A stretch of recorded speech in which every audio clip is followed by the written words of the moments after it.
Norway, 1877. Gustav Bjorklund waited patiently in his chair at the head of the oval oak table for the members of his family to take their seats so the discussion could begin.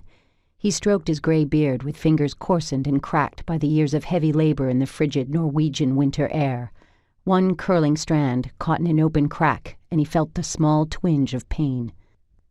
However, that pain was minute compared to the heavy pain burdening his heart, but he would show neither. "Far, you have blood running down your finger." Roald, the second eldest son, reached for a bit of cloth and handed it to his father. "Oof, duh! What shall I do with you?" Bridget, Gustav's wife of 35 years, pressed her finger against the cut until it ceased to bleed. "You haven't been using the goose grease, have you?" With a quick frown that failed to penetrate Bridget's armor of concern, Gustav retrieved his hand from her grasp. "Enough," he said. From under bushy eyebrows, liberally sprinkled with gray, he slowly stared at each one seated around the table.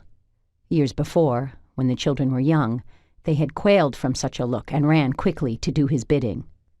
Now, nearly all of them grown, they let their father wait as they finished their animated discussions and settled expectantly into their chairs, their mood of excitement irrepressible. Were they so enamored with the adventures of going to the new land that they were all ready to leave Norway this very night?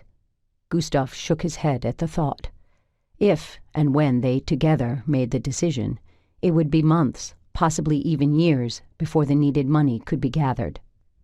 That would be part of the discussion he expected would continue for some months yet, as if they hadn't talked and argued and discussed over and over the move already, no thanks to the letters his younger brother sent home from America. Perhaps he should have burned them when he had the opportunity. But what with the zealots for emigration canvassing the entire country, what chance did he have of keeping his family together here in the hills of the Valdres? Finally, silence fell upon the room, an expectant silence, broken only by the snapping of the fire in the round, ceramic stove in the corner. Its windows glowed cherry red from the heat of the fire crackling within.